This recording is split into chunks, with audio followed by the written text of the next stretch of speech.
We sold the house. My son sold their house and handed over $620,000 for my daughter-in-law to spend. Then, without shame, they came to my door asking to live in mine. When I refused, Lennox slapped me across the face. That very same day, I called my lawyer, and when the subpoena was delivered, I felt no regret, only a quiet strength I hadn't known I still carried. My name is Bessie. I'm 64 years old. For decades, I believed I knew my son. I believed I understood the man I raised, the boy I sacrificed everything for. But that Tuesday morning in October tore the veil from my eyes. I was in the garden, tending to the roses that bloom late, their petals fragile yet defiant against the cold, when I heard the low growl of a car pulling into my driveway, Terrence's SUV. I knew that sound well, but there was something different this time, an urgency in the slam of the doors, a tension so sharp it seemed to cut the autumn air. When I stepped around to the front of my modest two-story home, there they were, my son Terrence and his wife Lennox. But this wasn't a casual visit. Lennox stood tall in her designer outfit, blonde hair gleaming in the morning light, two massive suitcases at her side. Terrence was hauling more bags from the trunk, his tie crooked, his face drawn, dark circles carved beneath his eyes. "Mom," he called out, his voice unsteady. "We need to talk." I wiped my soil-stained hands on my gardening apron, my heart suddenly heavy.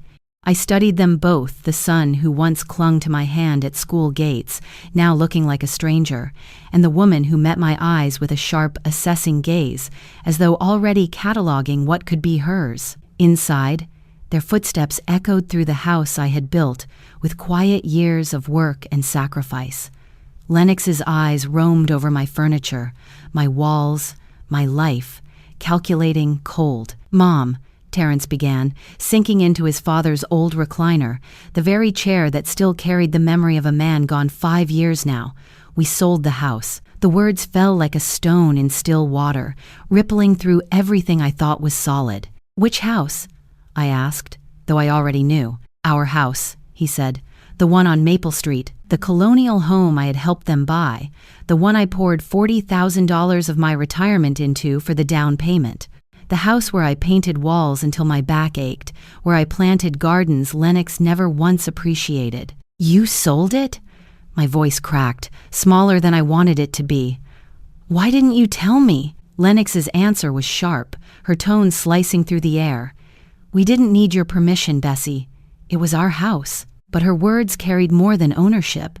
They carried arrogance, entitlement, a poison I felt spreading into my home with every breath she took. I steadied myself, though unease coiled in my chest. "How much?" $620,000, Lennox said, her voice almost gleeful. The number hit me harder than her slap ever could. And when I asked where the money had gone, what followed unraveled everything I believed about love, loyalty, and the child I once thought I knew. I set my coffee cup down slowly, the ceramic clinking against the saucer louder than it should have been in the silence that followed. "Where are you moving?" I asked, my voice calm but my chest tightening. "Did you find a bigger place? Somewhere better?" But there was no answer, only silence. Terrence stared down at his hands, while Lennox, flawless as ever, examined her nails like she was above the conversation. "Actually, Mom," Terrence finally said, his voice cracking, "we were hoping to stay here, just temporarily, while we figure things out." I blinked. "Stay here? With me?" "It would only be a few months," he rushed. "We wouldn't be any trouble." My heart stopped. "What happened to the money from the sale?" Again, silence.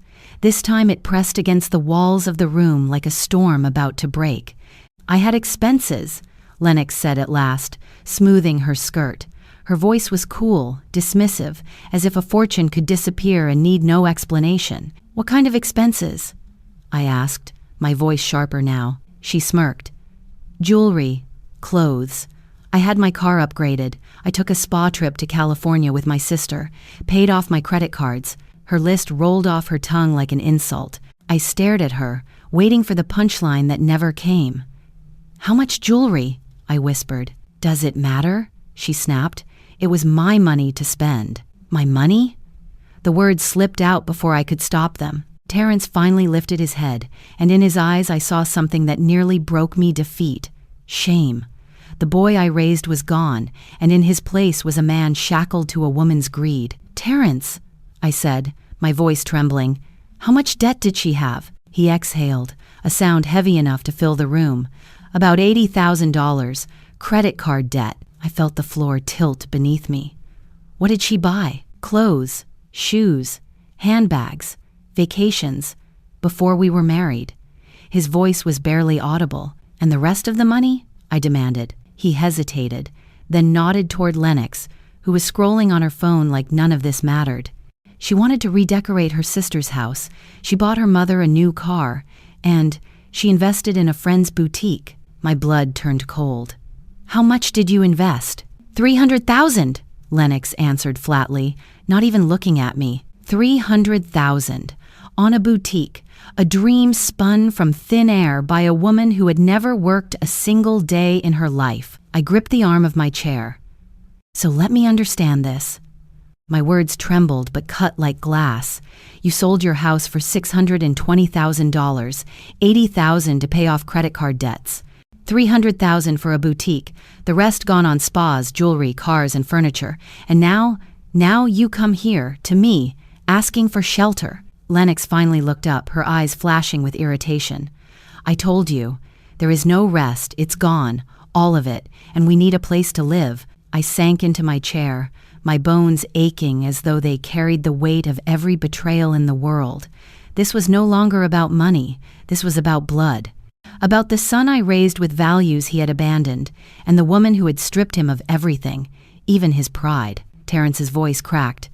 "Mom, please, don't make this harder than it has to be." I rose to my feet, my coffee forgotten, my hands shaking not with fear but with resolve. "Harder?" I whispered. "You brought this to my door. You made it my business when you spent a fortune and then came crawling back here, asking your 64-year-old mother for shelter like a child." For the first time, Terrence had no words. And in that silence, something inside me shifted. The roses in my garden outside still bloomed fragile, yes, but alive.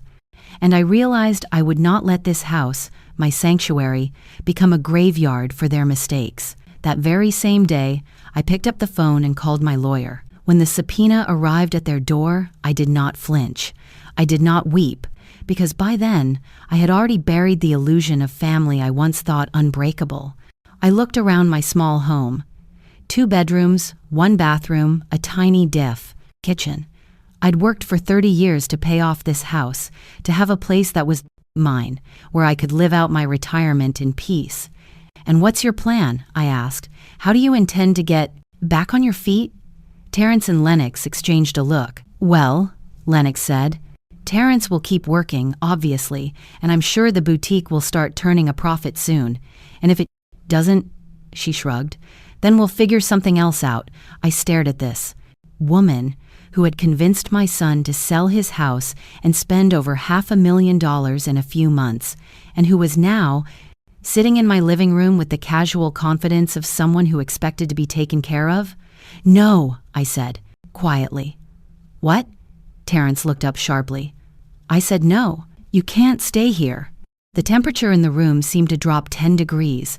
The word no hung in the air between us like a challenge. I watched, my son's face crumble, but it was Lennox's reaction that truly unsettled me. Her perfectly composed mask slipped for just a moment, revealing something cold and calculating underneath. "Mom, you can't be serious," Terrence said, his voice rising. "We're family." "Yes, we are family," I replied, my voice steadier than I felt. "Which is why I'm not going to enable this disaster you've created." Lennox set her phone down on my coffee table with deliberate force. "Enable what? Disaster, Bessie?" My husband made a business decision. Not every investment pays off immediately. Business decision. I couldn't keep the incredule out of my voice, spending $600,000 on jewelry, spa trips, and your friend's boutique is not a business decision, Lennox. It's reckless spending. How dare you judge how I spend? "My money?" she snapped, her composure finally cracking. "It wasn't your money?" I said quietly. It was the equity in a house that my son worked for that I helped purchase. Terrence stood up abruptly, pacing to my front window. Mom, we wouldn't ask if we had anywhere else to go. What about Lennox's family? Surely her parents live in a one-bedroom condo, Terrence said, and her sister doesn't have room. The sister, whose house she spent thousands redecorating as a surprise. Lennox's eyes flashed with anger. My personal relationships are none of your concern. I stood up, my patience finally exhausted. They became my concern the moment you showed up at my door asking for help. You spent my son's future on frivolous nonsense, and now you expect me to clean up the mess. It's not frivolous, Lennox shouted, jumping to her feet.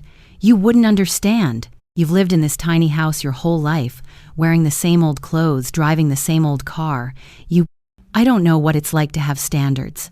The insult hit its mark, but I refused to show it. No, Lennox, I don't know what it's like to spend other people's money on luxuries while expecting them to provide me with housing when the money runs out. Terrence turned from the window, his face flushed. Mom, please. I know, Lennox. I made some mistakes. Some mistakes? I interrupted. Terrence, she spent over $600,000 in a few months. This isn't some mistake. This is a pattern of posset behavior. You don't know anything about our marriage, Lennox hissed. You don't know what it's like to be married to someone who never wants to spend money on anything nice. I know what it's like to live within my means, I replied. I know what it's like to save for the things I want instead of expecting others to pay for them. Lennox's face twisted with rage. Well, aren't you just perfect, Bessie? The perfect mother who raised the perfect son who married the wrong woman. I never said that. You didn't have to. It's written all over your face every time you look at me. The truth was, she was partially right. I had never liked Lennox from the moment Terrence brought her home 3 years ago. But it wasn't because of her background or her appearance. It was because of moments like this when her mask slipped and revealed the entitled, manipulative person underneath. Lennox, I said carefully, I don't dislike you because of who you are. I dislike the choices you make and how they affect my son. Your son is a grown man who makes his own choices. She shot back. Really? Because from where I'm standing, it looks like you make all the choices and he just goes along with them. Terrence finally spoke up, his voice strained. Mom, that's not fair. Isn't it? I turned to him. Tell me, Terrence, whose idea was it to sell the Devant house? He hesitated. It was. We discussed it together. Whose idea was it? To invest $300,000 in a boutique? Another hesitation. Lennox thought it was a good opportunity. Whose idea was it to spend $80,000 paying off credit card debts that you didn't even know existed until after you were married? Terrence's face reened. Mom, please answer the question, Terrence. Who's been making the financial decisions in your marriage? We make them together, he said weakly. Lennox laughed, a harsh sound that echoed off my living room walls. Oh, please, Terrence, tell your mother the truth. Tell her how you begged me to marry you. Tell her how grateful you were that someone like me would even look at someone like you. I felt my blood run cold. Someone like you. Yes, Lennox said, her voice dripping with venom. Someone beautiful, someone sophisticated, someone who could have had any man she wanted. Your son knows he hit the lottery when he married me. I looked at Terrence, waiting for him to defend himself, to show some backbone. Instead, he stared at the floor, his shoulders slumped in defeat. And now, Lennox continued, when we need help, his own mother turns her back on us. What kind of mother does that? The kind who won't watch her son be destroyed by a manipulative woman, I said, my voice rising despite my efforts. To stay calm. That's when Lennox crossed the line. You bitter old woman, she screamed. You're just jealous because your son chose me over you. You can't stand that he loves me more than he loves his pathetic, lonely mother. Lennox, stop, Terrence said. But the voice lacked conviction. No, I won't stop. She needs to hear this. You're a miserable old lady living in a rundown house, jealous of everyone who has more than you do. Well, Guess what, Bessie? Your son doesn't need you anymore. He has me. I felt something snap inside me. All the years of biting my tongue, of trying to be diplomatic, of watching this woman slowly poison my relationship, that with my son, it all came crashing down. Get out, I said quietly. What? I said, get out of my house. Lennox laughed. You can't throw us out. We have nowhere to go. That's not my problem. Mom, Terrence pleaded, please reconsider. We really have nowhere else. You should have thought of that before you let your wife spend your entire future on jewelry and spa treatments. Lennox stepped closer to me, her face twisted with fury. You don't get to talk to me like that in front of my husband. This is my house, I said firmly. I'll talk to you however I want and right. Now I want you to leave. We're not going anywhere, Lennox said, crossing her arms. Terrence, tell your mother we're staying. I looked at my son, this man. I'd raised to stand up for what was right, to protect the people he loved. Instead, I saw a broken person who had let his wife walk all over him for so long that he didn't remember how to fight back. Terrence, I said softly, please ask your wife to leave my home. He looked between us, his face anguished. Mom, please just let us stay for a few days while we figure something out. That's when Lennox lost whatever remaining composure she had. Fine, she screamed. You want to be a selfish, heartless? Then we'll make sure everyone knows exactly what kind of mother you are. She stormed toward my front door, yanking it open so hard it banged against the wall. My neighbors, Mrs. Patterson from across the street and the Johnsons from next door, were outside in their yards. They looked up at the commotion. You want to know what kind of woman Bessie Mitchell really is? Lennox shouted, her voice carrying across the quiet street. She's throwing her own son out on the street, her own flesh and blood. I felt my cheeks burn with embarrassment as neighbors stopped what they were doing to stare at the scene unfolding on my front porch. Lennox, please, Terrence said, finally showing some backbone. But it was too late. No, she screamed. Let them all know. This woman raised a son who worked his whole life to buy a beautiful home. And when life got a little difficult, when we needed help, she slammed the door in our faces. Mrs. Patterson took a step closer, clearly trying to hear every word. We asked for temporary help, Lennox continued, tears now streaming down her face. Tears I was sure were completely calculated, just a place to stay while we got back on our feet. And this heartless woman said no to her own child. I stood in my doorway watching this performance, feeling more humiliated than I had in years. My quiet street, where I'd lived for 15 years, where my neighbors respected me, was now witness to this spectacle.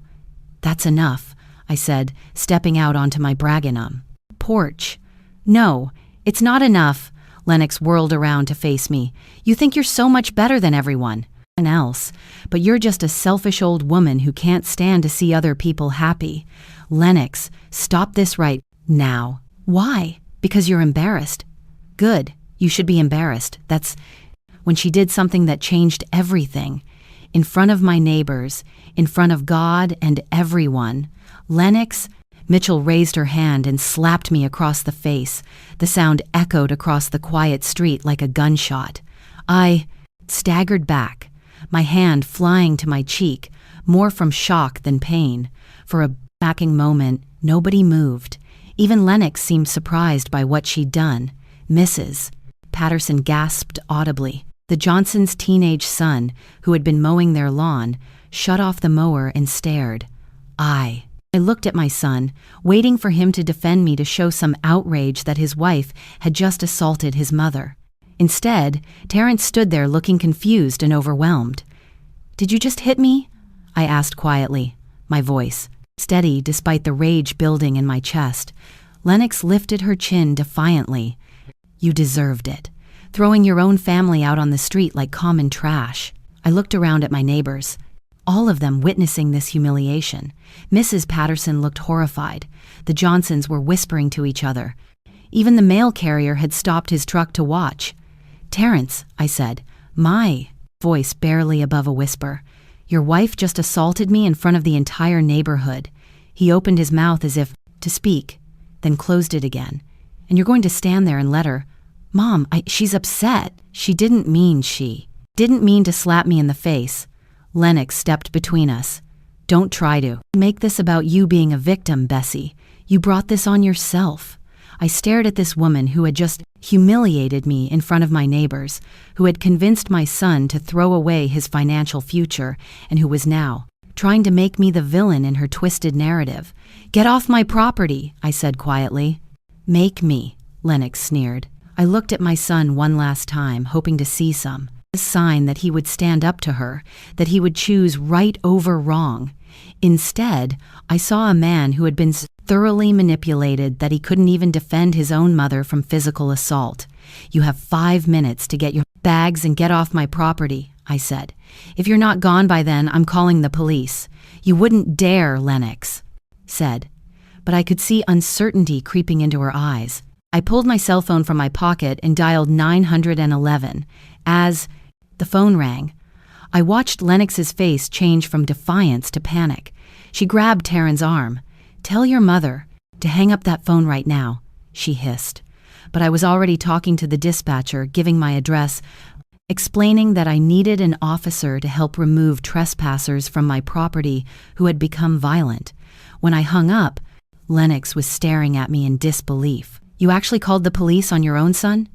"No," I said calmly. "I called the police on the woman who just assaulted me in front of witnesses."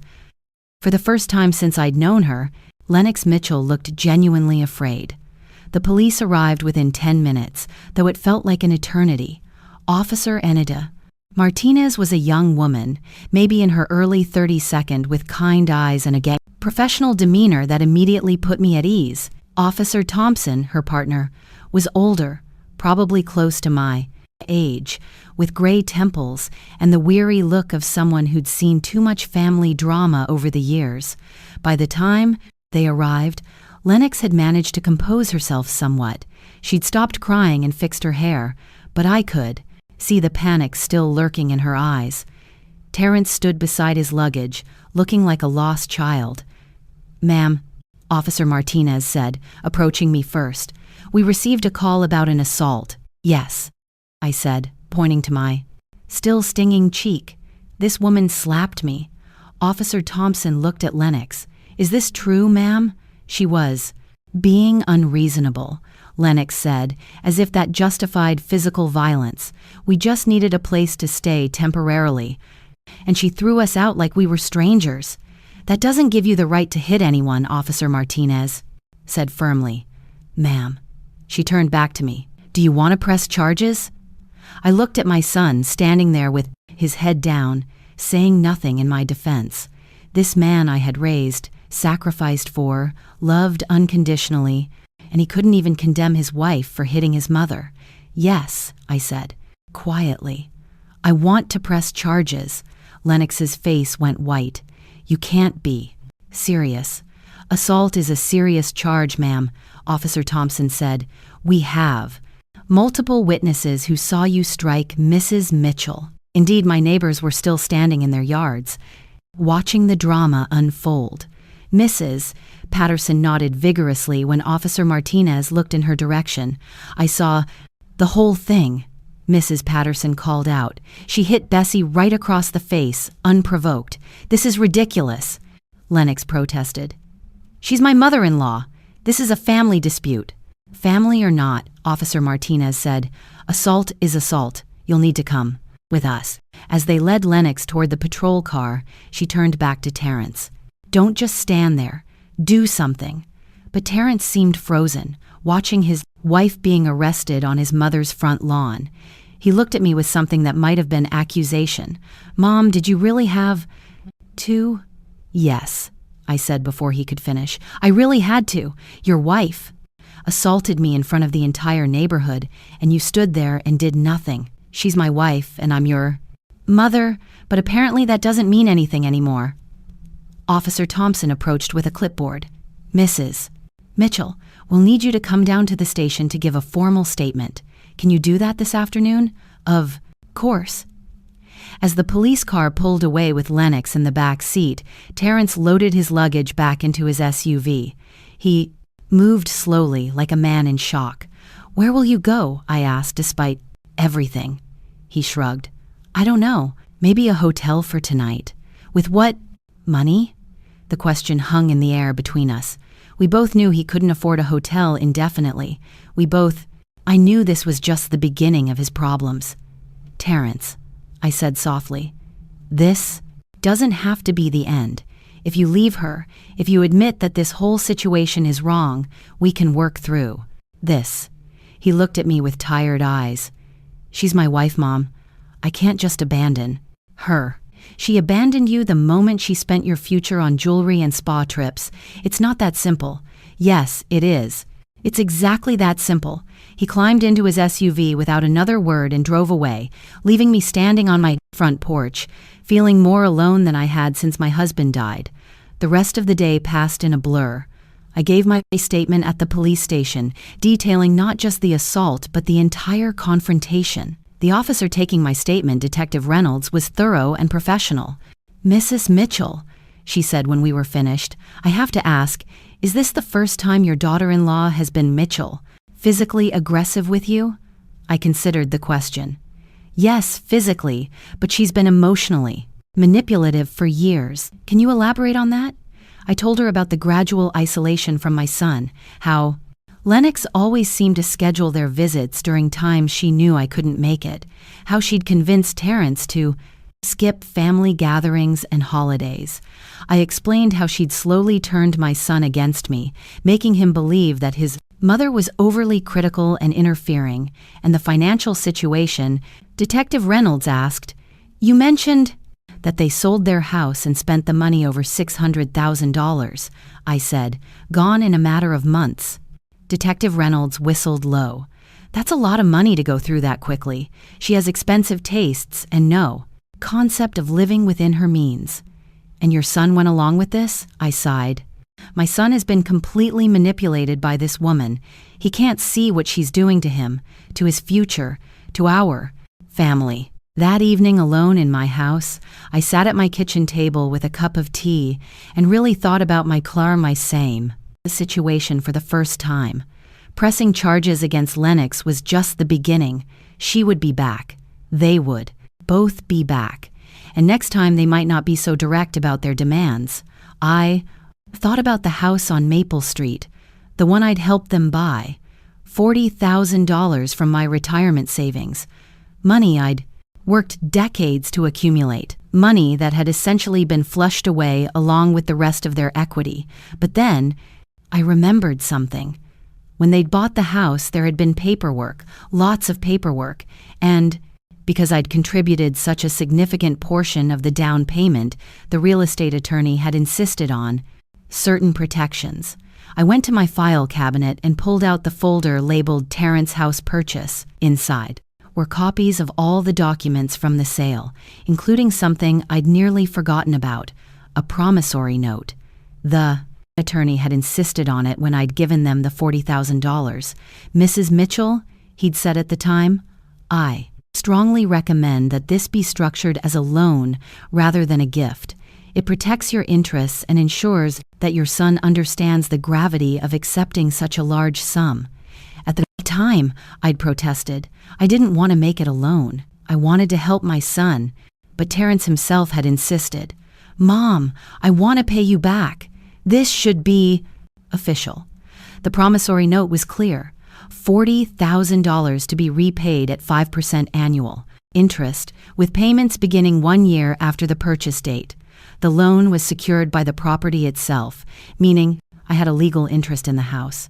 But they'd sold the house without paying me back, without even mentioning the outstanding loan. I picked up my phone and dialed the number for James Crawford, the attorney who'd handled the original purchase. His secretary told me he could see me the next morning. That night, I barely slept.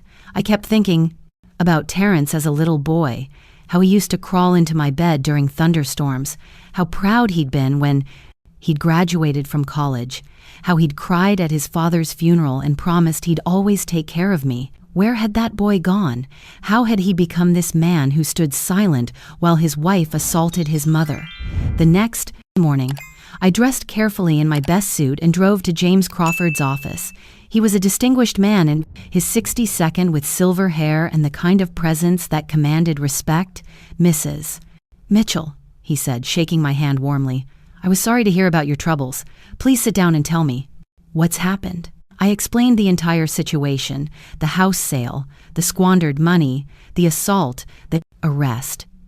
James listened without interruption, occasionally making notes on a legal pad. When I finished, he leaned back in his chair and studied me carefully. Bessie, he said, do you understand that you have significant legal recourse here? What do you mean? The promissory note securing your $40,000 loan was recorded as a lien against the property. When your son sold the house without satisfying that debt, he violated the terms of the note. You have grounds for both breach of contract and conversion. I felt a flutter of something in my chest, not quite hope, but something stronger than resignation. What does that mean in practical terms? It means you can sue for the full amount of the loan, plus interest, plus damages. And because the debt was secured by real property, you may be able to attach other assets to satisfy the judgment. What other assets? James smiled grimly.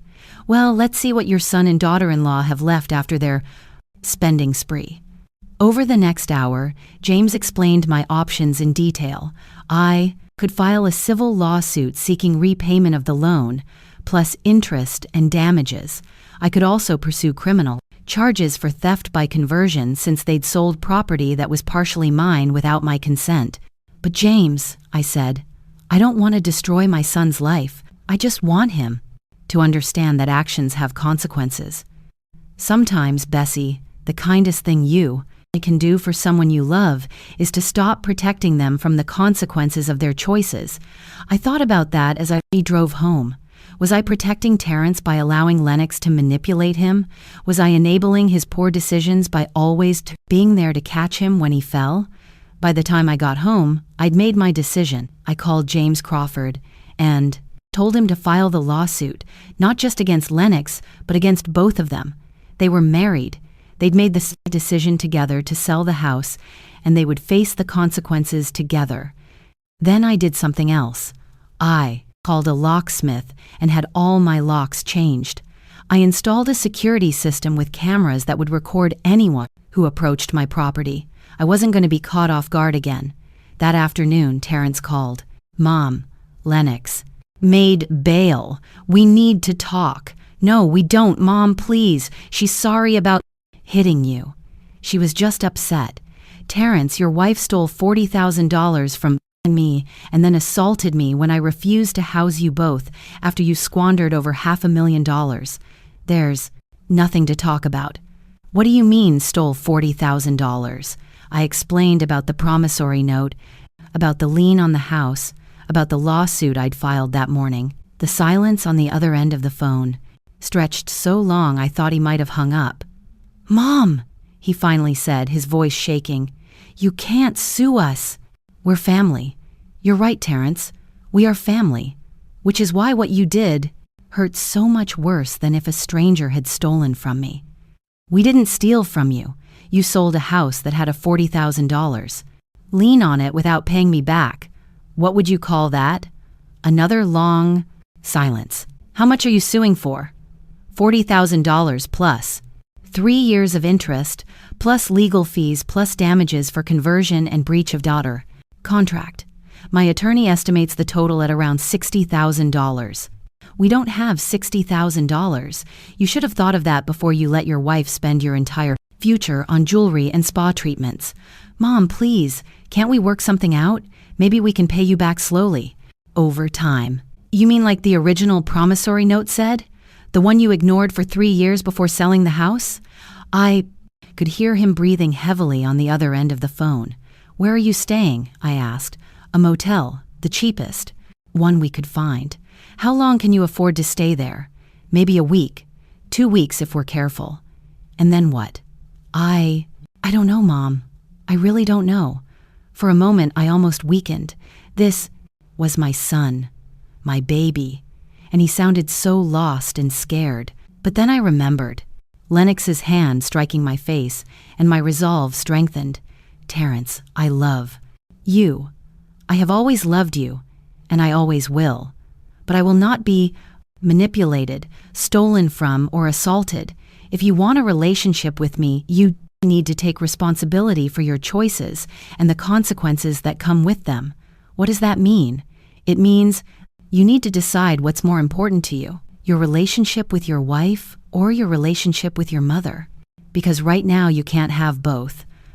I hung up before he could respond, my hands shaking as I set the phone down. Outside, the sun was setting over my quiet neighborhood. Estes Patterson was watering her flowers, and the Johnson boy was riding his bicycle in circles in their driveway. Everything looked normal, peaceful. But I knew that nothing would ever be normal again. Tomorrow, Terrence and Lennox would receive the legal papers. They would realize that their actions had real consequences, and I would find out once and for all whether the son I'd raised still existed somewhere inside the man Lennox had created. 3 days after I filed the lawsuit, James Crawford called me with news that made my blood run cold. "Bessie, I need you to sit down," he said. "My investigator has been looking into your daughter-in-law's background, and we've uncovered some things you need to brace." Oh no, I was already sitting at my kitchen table, but I gripped the phone tighter. What kind of things? Lennox has a pattern of this behavior. Before she married your son, she was engaged to 2 other men. Both relationships ended when the men discovered she'd been using their credit cards without permission. In one case, she ran up over $50,000 in debt before the man found out. My heart sank. Does Terrence know this? I don't think so. She's very good at covering her tracks. But there's more. The boutique she invested in, it doesn't exist. My investigator couldn't find any business license, any storefront, any evidence that this boutique is anything more than a way for her friend to get $300,000 for free. I felt sick. So the money is just gone. It appears so.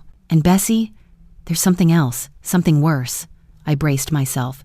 She's been having an affair for at least 6 months, possibly longer. The man is married, wealthy, and she's been using your son's money to fund their relationship. The expensive jewelry, the spa trips, the car detailing, it was all part of maintaining her relationship with this other man. The room spun around me. I gripped the edge of the table to steady myself. My son, my decent, hard-working son, had been completely destroyed by a woman who was using him as an ATM while cheating on him with someone else. Does my son know about the affair? I don't believe so. But Bessie, the man she's been seeing, he's ending the relationship. My investigator spoke to his wife, who found out about the affair and gave him an ultimatum. That's why Lennox is suddenly desperate for money and a place to stay. Her sugar daddy cut her off. I closed my eyes, processing this information. Everything made sense now. The sudden urgency to sell the house, the reckless spending spree, the desperation when I refused to let them. Stay with me. Lennox wasn't just irresponsible with money. She was a predator who had systematically destroyed my son's life to fund her affair. What do we do with this information? I asked. We use it. In the lawsuit, we can argue that the money was obtained through fraud and deception. We can also use it to ensure your son understands exactly who he married. That afternoon, the process server delivered the legal papers to the motel where Terrence and Lennox were staying. I knew because Terrence called me 30 minutes later, his voice shaking with rage. "Mom, what the hell is this?" "It's a lawsuit, Terrence. I told you I was going to file it. $67,000? You're suing us for $67,000? That's what you owe me, plus interest, plus legal fees, plus damages. We don't. I have $67,000. I know. That's what happens when you steal from family to fund a lifestyle you can't afford. We didn't steal from you. Terrence, you sold a house that had a $40,000 lien on it without paying me back. In legal terms, that's conversion. of secured property. I could hear Lennox in the background, screaming something I couldn't quite make out. She wants to know if you've lost your mind. Terrence said, "Tell your wife that I'm completely sane. I'm also completely done being stolen from and assaulted." "Mom, please, can't we work something out?" "Maybe we can." "No, Terrence, the time for working things out was 3 years ago when you first missed a payment on the promissory note, or it was 6 months ago when you decided to sell the house, or it was last week when you showed up at my door asking for help after squandering over $500,000. The time for working things out has passed. What do you want us to do? We're living in a motel. I want you to get jobs and start taking responsibility for the mess you've made. Lennox can't work. She's never had a job. Then it's time for her to learn. Mom, you don't understand. She's not capable of working some minimum wage job. She's what, Terrence? Too good to work? Too special? To contribute to her own survival?" The silence stretched between us. Finally, Terrence spoke, his voice quieter now. "She says she'll counter-sue for emotional distress or something." I almost laughed. "Let her try. I have witnesses to her assaulting me, and I have documentation of every dollar she stole. What does she have?" More screaming in the background. Then Terrence came back on the line. "She wants to know why you're doing this to us, because you both need to learn that actions have consequences. And Terrence, there's something else you need to know about your wife." "What?" I hesitated. This was the moment of truth, the moment when I would either save my son or lose him forever. She's been having an affair. The silence that followed was deafening. I could hear my own heartbeat in my ears. "What did you say?" "Lennox has been having an affair for at least 6 months. The man is wealthy and married. She's been using your money to fund their half relationship." "That's not true." "It is true. My attorney hired an investigator." "We have proof. You hired an investigator to spy on my wife." "I hired an investigator to find out where $600,000 went." The affair was just what we discovered in the process. More silence. Then in the background, I heard Lennox's voice clearly for the first time. "What is she saying? What lies is she telling? To you about me?" She says, "You're having an affair," Terrence said, his voice hollow. The explosion that followed was audible, even through the phone. Len screamed denials, accusations, threats. She called me every name in the book, and a few I'd never heard before. "Terrence," I said quietly, "ask her about Richard Hawthorne." The screaming stopped abruptly. "Who is Richard Hawthorne?" Terrence asked. "Ask your wife." I heard muffled conversation. Then Terrence came back on the line. "She says she doesn't know anyone by that name. He's 52 years old, owns a construction company, drives a black Mercedes. He's been paying for her jewelry and spa trips for months. His wife found out about the affair last week and made him end it." The phone went quiet again. This time the silence stretched for almost a full minute. "Terrence, are you there? How do you know all this?" "Because I hired professionals to find out where your money went. And what we discovered is that your wife has been systematically destroying your life to fund an affair with a married man who just dumped her. She's saying it's not true. Of course she island. What did you expect her to say? She's crying now. She's manipulating you again. Mom, I can't. I need to think. Think about this, Terrence. Think about how she convinced you to sell your house without discussing it with me first, even though I had a legal interest in the property. Think about how she spent $600,000 in a few months while you were at work, trusting her to make responsible decisions. Think about how she slapped your mother in front of the entire neighborhood and then expected you to defend her. I'm hanging up now. Terrence. Wait. But the line went dead. I sat in my kitchen staring at the phone, wondering if I'd just saved my son or lost him forever. Either way, I told him the truth. What he did with that information was up to him. The next morning, James Crawford called again. "Bessie, I have an update. Your son called my office this morning. He wants to meet." "Meet about what?" He didn't say specifically, but he sounded different. Defeated, maybe, or awakened. It's hard to tell. We arranged to meet at James's office that afternoon. I arrived early, nervous about seeing Terrence again. When he walked in, I barely recognized him. He'd always been thin, but now he looked gaunt. His clothes hung loosely on his frame, and there were dark circles under his eyes that made him look 10 years older. "Hello, Mom," he said quietly, taking the chair across from me. "Hello, Terrence." James sat behind his desk, legal pad ready. "Terrence, you said you wanted to discuss the lawsuit. I want to know exactly what my wife has done." Terrence said, "I want to see all the evidence." For the next hour, James laid out everything his investigator had discovered. The affair with Richard Hawthorne documented through hotel receipts and credit card statements, the fake boutique investment that was nothing more than a way to funnel money to Lennox's friend, the pattern of financial deception with previous boyfriends, the mounting credit card debt that Terrence hadn't known about. With each revelation, I watched my son shrink further into his chair.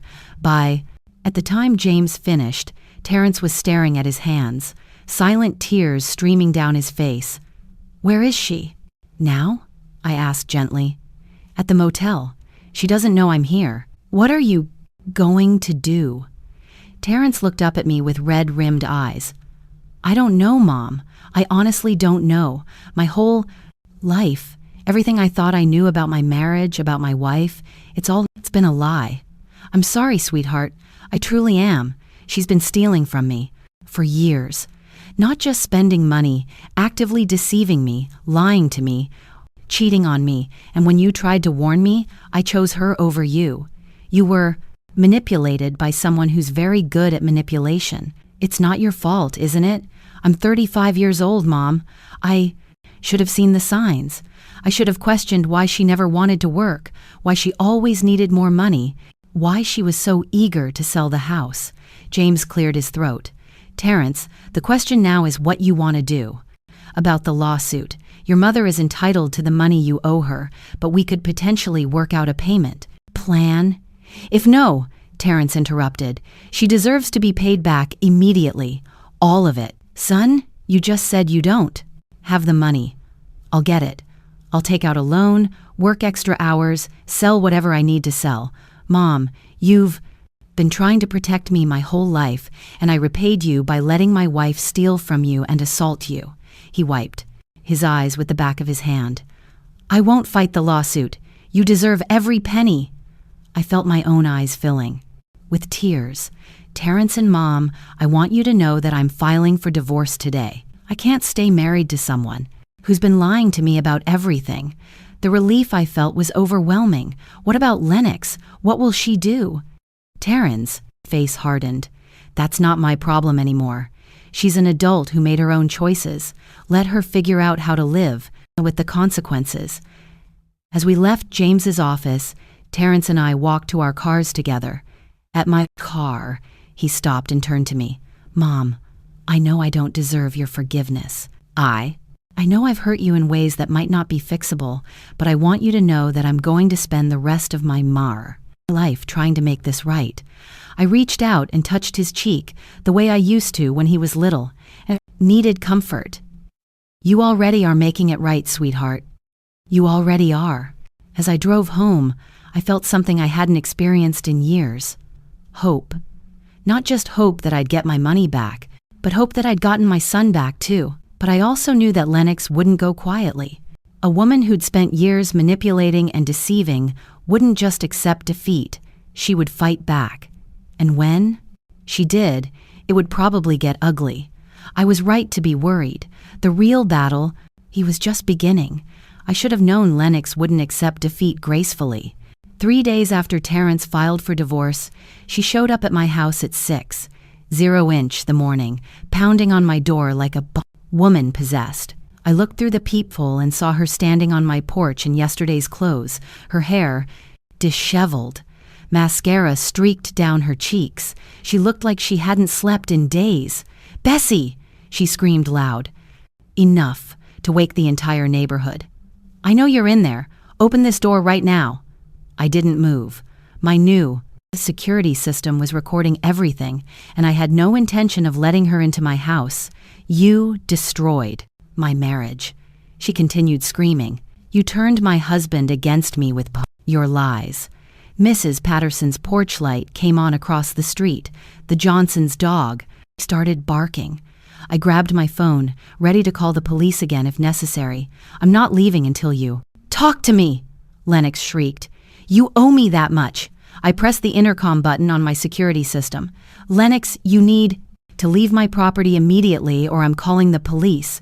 Good. Call them. Let them hear how you destroyed an innocent woman's life. Innocent. The word would have been laughable if the situation weren't so pathetic. You have 30 seconds to get off my property, I said through the intercom. No, I'm not going anywhere until you admit what you've done. I dialed 911 and gave them my address. This is Bessie Mitchell on Elm Street. The woman who assaulted me last week is back on my property, refusing to leave and causing a disturbance. The dispatcher assured me officers were on their way. Lennox must have heard me talking because her pounding became more frantic. You can't hide behind the police forever, Bessie. Everyone needs to know what kind of person you really are. Then she did. Something that shocked even me. She started screaming details about our family situation for the entire neighborhood to hear. This woman turned her own son against his wife. She yelled at the top of her lungs. She hired private investigators to spy on us. She's trying to steal our money. I watched through my window as more neighbors came outside to see what was happening. Some were recording with their phones. This was exactly what Lennox wanted, to humiliate me publicly, to make me look like the villain in her twisted story. She's jealous because her son loves me more than her. Lennox continued. She can't stand that he chose me, so she's trying to destroy our marriage. The police arrived just as Lennox was starting to elaborate on our financial situation for the entertainment of anyone within a block radius. Officer Martinez was back along with a male officer I didn't recognize. Ma'am, Officer Martinez said firmly, you need to calm down and step away from the door. I'm not doing anything wrong, Lennox protested. I'm trying to talk to my mother-in-law, Mrs. Mitchell has asked you to leave her property. You need to comply. She's destroying my family. She hired investigators to spy on me and my husband. The new officer, whose name tag Reed Johnson, stepped forward. Ma'am, what Mrs. Mitchell does with her own money is not your concern. This is her property, and she has the right to ask you to leave, but she's lying about me. She's telling people I'm having an affair. Officer Martinez looked at her notepad. Ma'am, are you Lennox Mitchell? The woman who was arrested here last week for assault. It wasn't assault. It was barely a tap. You slapped Mrs. Mitchell in the face in front of multiple witnesses. That's assault. I watched from my window as Lennox's composure completely crumbled. She fell to her knees on my porch, sobbing dramatically. Please, she begged, looking directly at my front door. Please, Bessie, I have nowhere to go. Taryn kicked me out of the motel. He's filing for divorce. I don't have any money. Please don't do this to me. For just a moment, I felt a twinge of sympathy. Then I remembered the $600,000, the affair with Richard Hawthorne, the fake boutique investment, and my resolve strengthened. Officer Johnson helped Lennox to her feet. Ma'am, you need to find somewhere else to go. If you come back here, you'll be arrested for trespassing. Where am I supposed to go? She wailed. I don't have anywhere. That's not Mrs. Mitchell's problem, Officer Martinez said firmly. You have 5 minutes to get in your car and leave, or we're taking you in. After the police left with Lennox, I called. Terrence, he answered on the first ring. Mom, I heard. I'm so sorry. I told her to stay away from you. Where is she staying? I don't know. After I filed for divorce yesterday, I told her she had to leave the motel. I couldn't afford to keep paying for both of us to stay there. And you have no idea where she went? She mentioned maybe staying with her friend, the one with the fake boutique, but honestly, Mom, I don't care. I'm done being responsible for her problems. I felt a surge of pride at hearing the strength in my son's voice. This was the Taryn I'd raised, the one who took responsibility for his actions and didn't make excuses for bad behavior. How are you managing? I asked. I'm staying at a weekly motel across town. It's not fancy, but it's clean, and I can afford it while I bread. I figure out my next steps. I've been working overtime trying to save up money to pay you back. Terrence, you don't have to. Yes, I do. Mom, I let my wife steal from you and then stood by while she assaulted you. I need to make this right. That afternoon, James Crawford called with an update. Bessie, we have a problem. Lennox has hired an attorney. I thought she didn't have any money. She doesn't, but apparently she's found a lawyer willing to work on contingency. They're claiming that your lawsuit is harassment and that you're using the legal system to interfere in their marriage. I felt my blood pressure rise. That's ridiculous. I know it is, but we need to be prepared for a fight. They're also claiming that the promissory note was invalid because your family and there was no real intention to collect on the debt. There was absolutely an intention to collect. That's why we made it official. I know that, and we can prove it. But Lennox's attorney is good at making bad cases sound reasonable. I need to document everything. Every interaction you've had with them, every payment that was missed, every attempt you made to work with them before filing suit. Over the next week, I compiled everything I could think of. Phone records showing how many times I'd called Terrence about missed payments, only to have Lennox answer and make excuses, emails I'd sent asking about their financial situation, receipts showing money I'd lent them over the years for various emergencies that were never repaid. The picture that emerged was clear. I hadn't been a vindictive mother-in-law trying to destroy their marriage. I'd been a concerned parent, trying to help my son only to be systematically deceived and stolen from. But Lennox wasn't finished. 2 days before our court date, she showed up at my workplace. I was a part-time bookkeeper for a small accounting firm, a job I'd taken after retirement to stay busy and supplement my Social Security. I was at my desk working on month-end reports when the receptionist called back to tell me I had a visitor. She says she's your daughter-in-law, Jenny said. Should I send her back? My heart sank.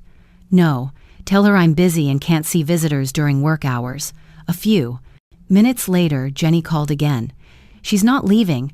She says she'll wait all day if she has to. She's making other clients uncomfortable. I sighed and walked to the front office. Lennox was sitting in the waiting area, dressed in her most expensive outfit, looking like she was ready for a business meeting rather than whatever confrontation she had planned. Lennox, you need to leave. This is my workplace. I just want to talk, she said loudly enough for everyone in the office to hear. 5 minutes. That's all I'm asking. I could see my coworkers watching from their desks, curious about the drama unfolding in our usually quiet office. We have nothing to discuss. Please, Bessie, I know I made mistakes. I know I hurt you and Terrence, but I'm trying to make it right. The sincerity in her voice was so convincing that for a moment I almost believed her. Then I remembered that this was the same woman who had looked me in the eye and lied about having affairs, spending money, and a dozen other things. What do you want, Lennox? I want to settle the lawsuit. I want to make things right between us. Fine. Pay me the $67,000 you owe me, and I'll drop the suit. You know I don't have that kind of money. Then we have nothing to discuss. She stood up, moving closer to me. Bessie, please. I made mistakes, but I don't deserve to have my life destroyed over them. You destroyed your own life when you decided to steal from family and cheat on your husband. The mask slipped for just a second, and I saw the real Lennox underneath. Cold, calculating, dangerous.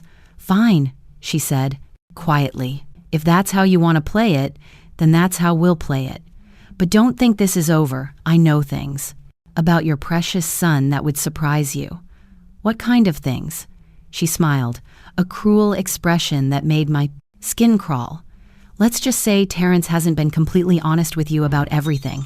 Before I could ask what she meant, she turned and walked out of the office, leaving me standing there with a growing sense of dread. That evening, I called Terrence and told him about Lennox's visit. She said she knows things about you that would surprise me. What did she mean? Terrence was quiet for a long moment. Mom, there are some things I never told you, things I'm not proud of. My heart sank. What kind of things? When Lennox and I were first married, I did some things, some financial things that weren't completely legal. What do you mean? I falsified some documents to get a better loan rate on our first car. I also didn't report some cash income on our taxes one year. And when we bought the house, I may have inflated my income on the mortgage application. I felt sick. Terrence, why didn't you tell me this? Because I was ashamed. And because Lennox said it was normal that everyone did things like that, and she has proof of this. She kept copies of everything. She said it was for our records, but now I think she was keeping it as insurance in case I ever tried to leave her. I closed my eyes, understanding the full scope of what we were dealing with. Lennox wasn't just a manipulative spendthrift. She was a criminal who had been systematically compromising my son for years, creating evidence she could use to destroy him if he ever tried to escape. Terrence, you need to tell James Crawford about this immediately. Mom, if this comes out, I could go to jail. I could lose my job, my professional license, everything. And if you don't tell him and Lennox uses it against us in court, you'll lose everything anyway. At least this way I can try to control how it comes out. The next morning, I sat in James Crawford's office with my son as he confessed to his financial crimes. James listened without judgment, taking notes and asking clarifying questions. When Terrence finished, James leaned back in his chair and studied us both. This is serious, he said finally, but it's not insurmountable. The statute of limitations has passed on some of these issues, and the others can potentially be resolved through voluntary disclosure and payment of penalties. What about the lawsuit? I asked. The lawsuit just got more complicated. But Bessie, I want you to understand something. Your daughter-in-law isn't just trying to avoid paying you back. She's trying to destroy your son's life as punishment for leaving her. This isn't about money anymore. This is about control. As we left James's office, I realized that the real battle was just beginning. Lennox had shown her true colors, and she was willing to destroy everyone around her rather than accept responsibility for her actions. But I wasn't the same woman who had opened her door to them 3 weeks ago. I was stronger now, angrier, and absolutely determined to protect my son from the monster he had married. The war was far from over, but for the first time, I felt like we might actually win. The courtroom was smaller than I'd expected, with worn wooden benches and fluorescent lighting that made everyone look pale and tired. I sat behind James Crawford's table, my hands folded in my lap, watching as Lennox entered with her attorney, a sharp-dressed woman in her 42nd who looked like she charged by the minute. Lennox had clearly spent money she didn't have on her appearance for court. Her hair was freshly styled, her makeup perfect, and she wore a conservative blue dress that probably cost more than I made in a week. She was playing the role of the wronged daughter-in-law, the victim of a vindictive mother-in-law's harassment. Terrence sat beside me, looking nervous but determined. Over the past week, he'd worked with James to voluntarily disclose his financial irregularities to the appropriate authorities. It would mean paying penalties and potentially losing his current job, but it also meant Lennox couldn't use the information to destroy him. All rise, the bailiff announced as Judge Patricia Chris entered. She was a woman in her 62nd with silver hair and the kind of stern expression that suggested she'd heard every sob story in the book. Lennox's attorney, Miss Sarah Chen, went first. She painted a picture of a young woman trapped in an impossible situation, victimized by a mother-in-law who had never accepted her, and was now using the legal system to interfere in their marriage. Your Honor, Miss Chen said in a voice dripping with sympathy. My client made some poor financial decisions, as many young people do, but Mrs. Mitchell's response has been disproportionate and vindictive. She hired private investigators to spy on my client, encouraged her son to file for divorce, and is now trying to extract money from a woman who has no means to pay. She made Lennox sound like an innocent victim who had maybe spent a little too much money on clothes, rather than a woman who had systematically stolen over $600,000 while conducting an affair. When it was James's turn, he and methodically laid out the facts. The $40,000 loan documented in a legally binding promissory note, the 3 years of missed payments despite repeated attempts to collect the sale of the house without satisfying the lien, the assault that had been witnessed by multiple neighbors. Your Honor, James said, this is not a case of a vindictive mother-in-law harassing her daughter-in-law. This is a case of a woman who has been systematically defrauded by someone who viewed her as an easy mark. Then he did something I wasn't expecting. He called Richard Hawthorne as a witness. I turned to see a middle-aged man in an expensive suit. Entering the courtroom, his face grim. He looked like he'd rather be anywhere else in the world. Under oath, Richard confirmed the affair. He testified that Lennox had told him she was getting divorced, that she had money from her family, and that she needed help maintaining her lifestyle during the separation. He had paid for jewelry, vacations, and expensive dinners, believing she was a Blattigat, a wealthy woman going through a difficult divorce. She told me her husband was abusive and that his mother was trying to steal her inheritance. Richard testified, not looking at Lennox. She said she needed money to fight them in court. Lennox's face had gone completely white. Her attorney was frantically scribbling notes, clearly not having expected this testimony. Did you know that Mrs. Lennox Mitchell was using money from the sale of her marital home to fund your relationship? James asked. No, I did not. If I had known, I never would have participated. And when did this relationship end? Last month. My wife discovered the affair and threatened to leave me if I didn't end it immediately. When James finished with Richard, Miss Chen tried to minimize the damage. She argued that the affair was irrelevant to the financial dispute, that whatever mistakes Lennox had made in her personal life didn't negate the fact that the lawsuit was excessive. But Judge Hriss looked unimpressed. When Miss Chen sat down, the judge leaned forward and studied the paperwork in front of her. Miss Mitchell, she said, addressing Lennox directly, do you dispute that you signed the promissory note agreeing to repay Mrs. Mitchell $40,000? No, Your Honor, but do you dispute that you failed to make any payments on this note for 3 years? The circumstances were, do you dispute that you and your husband sold the house that secured this loan without paying off the debt? Lennox's attorney stood up. Your Honor, my client was not personally responsible. Sit down, counselor. I'm asking your client direct questions. Lennox looked like she was about to cry. Your Honor, I didn't understand the legal implications. Mrs. Mitchell, you're 32, 5 years old. Are you claiming you didn't understand that borrowing money meant you had to pay it back? It wasn't supposed to be a real loan. It was family money. Judge Hricks's expression grew even sterner. Mrs. Mitchell, do you see your signature on this promissory note? Yes, but did anyone force you to sign it? No, but then it's a real loan, regardless of your family relationship. The judge then turned her attention to the assault charge. She had Mrs. Patterson testify about what she'd witnessed and the police officers who had responded to the call.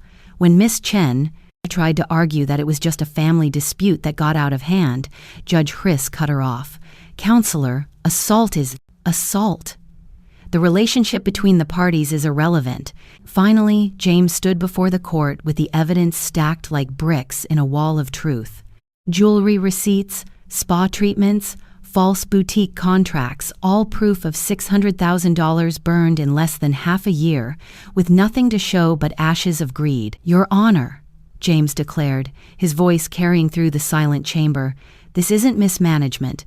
This is systematic fraud. Mrs. Lennox Mitchell drained her husband's fortune, funded her affair, and spit on her legal obligations to my client. The judge recessed, and I found myself in the bathroom, staring into the mirror as cold water slid down my face. What stared back at me was not a broken woman, but a mother who had carried the full weight of betrayal and was still standing. When court resumed, Judge Hriss's voice cut through the air like a blade. Mrs. Mitchell, I have never witnessed a clearer case of financial fraud. You borrowed from your husband's mother, avoided repayment, then squandered hundreds of thousands on indulgence and infidelity. You assaulted the very woman you stole from, then sought to twist this system to shield yourself. Lennox's tears flowed, but the judge was unshaken. I rule in favor of the plaintiff. Mrs. Mitchell, you are ordered to repay $67,000 within 30 days. Failure will mean seizure of assets and wage garnishment. Furthermore, I am forwarding this to the district attorney for criminal fraud review. Lennox sobbed louder, her mask finally crumbling. As I passed her in the hallway, she hissed, "This isn't over." I stopped, looked into her eyes, and spoke softly. "It was over the moment you raised your hand against me." 3 months later, I sat on my back porch, the sunset bleeding gold across my roses, when Terrence called. His voice was steadier now. "Mom, Lennox's friend, the one with the boutique scam, was arrested. She'd been running cons across states. Lennox might be charged too. Will it bring the money back?" I asked. "Number, but I found honest work. Small apartment. It's not much, but it's mine. And I'm happy, Mom, for the first time in years. And the $67,000? I'm paying it every month, not just because I owe you, but because I need to prove I'm the man you raised me to be." I hung up, my heart heavy yet strangely light. I hadn't recovered the money, but I had recovered my son. Months turned into a year. I sold my house, moved to a quiet Arizona retirement community where the mountains watched over me and the air smelled of roses transplanted, yet thriving. Terrence visited often, each time a little stronger, freer. One evening, my neighbor Margaret called, "Bessie, there's a girl at your door." A young woman stood there, weary eyes filled with urgency. "Mrs. Mitchell, I'm Jennifer, Lennox's sister. She's been doing to others what she did to you. I need your help." We sat on my patio as the stars blinked alive. I brewed us tea and told her everything, the evidence, the persistence, the courage not to bend. "The key," I said, "is understanding you can't save someone who refuses to be saved. You can only protect yourself and those you love." Jennifer listened, and for the first time in months, I felt the strange grace of survival, the kind that blooms only after fire. As she left, I lingered in the garden. The roses were fragrant, their petals tender but unyielding, rooted in new soil. So was I. At 64, I had faced betrayal, fought battles I never wanted, and discovered a truth I wished I'd known earlier. Kindness is strength, but strength is knowing when to fight back. Now I turn to you. What would you do if you were in my place? Have you ever faced betrayal so sharp it cut through family itself? Tell me below. And remember, sometimes, the most powerful revenge stories are not about destruction, but survival.